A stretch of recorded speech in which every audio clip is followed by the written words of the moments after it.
Hello दोस्तों, Trilok innovation channel में एक बार फिर से आपका स्वागत है। दोस्तों, आज मैं एक ऐसा टॉपिक लेके आया हूं जिससे पेपर में एक नंबर का क्वेश्चन जरूर आता है। मतलब ये शॉर्ट आपके लिए, जितनी भी ये शॉर्ट्स की सीरीज चल रही है वो सीरीज आपके लिए बहुत ही इंपॉर्टेंट रहेगी। ठीक है, चलिए आज हम बात करते हैं दोस्तों वाइंडिंग के बारे में। किसके बारे में बात कर रहे हैं दोस्तों? वाइंडिंग के बारे में। देखिए, इसमें क्या करना होता है कि सबसे पहले ये हमारे पास एक कंडक्टर है। कंडक्टर मतलब एक तार है। जब तार को मैं घुमा दूंगा तो उसको क्या बनेगा? तार से क्या बन जाएगा? वो टर्न, मतलब एक सीधा वायर है। जब मैं उसको ऐसे घुमा दूंगा तो क्या बनेगा? टर्न। क्या ये बात समझ में आई? जब मैं नंबर ऑफ टर्न्स ले लूंगा, मतलब मैं एक से ज्यादा बार घुमा दूंगा तो वो क्या बन जाएगी? कॉइल। क्या ये बात समझ में आई? क्या ये पॉइंट क्लियर हुआ?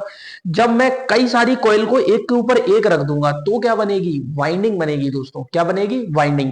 तो मुझे लगता है आई थिंक आपको ये सीक्वेंस ऑर्डर क्लियर हो गया होगा, है ना, कि कैसे तार आता है, तार के बाद टर्न, टर्न के बाद कॉइल, कॉइल के बाद नंबर ऑफ कॉइल, वाइंडिंग कहलाती है। अब हम बात करते हैं कि वाइंडिंग कितने टाइप की होती है। तो ज्यादातर जो पेपर में क्वेश्चंस आते हैं उसके लिए मैंने वाइंडिंग को डिफाइन किया है। ये लैप वाइंडिंग है, एक वेव वाइंडिंग है। तो अब अपन इनके बारे में समझते हैं। देखो दोस्तों, जो लैप वाइंडिंग होती है जिसमें ए बराबर पी, मतलब नंबर ऑफ पैरेलल पाथ पोल के बराबर होते हैं, ये वाइंडिंग, जो लैप वाइंडिंग हमेशा लो वोल्टेज और हाई करंट के लिए, ठीक है, L for low voltage high current, equaliser ring की आवश्यकता होती है। भैया जब पैरेलल पाथ है तो सबको बराबर करने के लिए एक इक्विलाइजर रिंग की आवश्यकता होती है। ठीक है, उसके बाद कम्यूटेटर पिच क्या होती है दोस्तों? इसमें plus minus one into plex.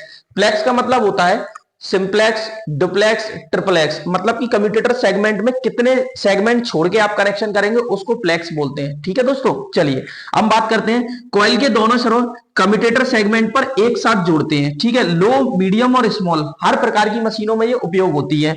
उसके बाद ए बराबर पोल इंटू प्लेक्स, मतलब नंबर ऑफ पैरेलल पाथ आपको निकालने कितने हैं तो कितने पोल हैं उसमें प्लेक्स का मल्टीप्लाई कर दें।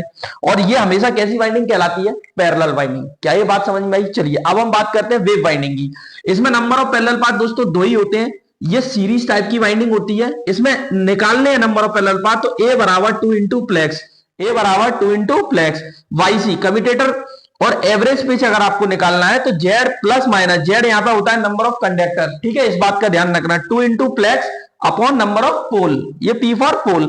ये हाई वोल्टेज लो करंट के लिए यूज होती है। उसके बाद बात करते हैं, इसमें इक्विलाइजर रिंग की आवश्यकता नहीं होती भाई। जिसमें मतलब जो वाइंडिंग सीरीज में कनेक्ट होगी उसके नंबर ऑफ पैरेलल पाथ दो ही होंगे, इक्विलाइजर रिंग की आवश्यकता नहीं होगी। और वेव वाइंडिंग हमेशा लो वोल्टेज नहीं, हाई वोल्टेज लो करंट के लिए उपयोग होती है। तो आज के शॉर्ट्स में मैंने आपको पूरी वाइंडिंग का पूरा एक कॉन्सेप्ट क्लियर करा दिया। अगर दोस्तों वीडियो पसंद आई हो तो शेयर करें और चैनल को सब्सक्राइब करें। थैंक यू दोस्तों।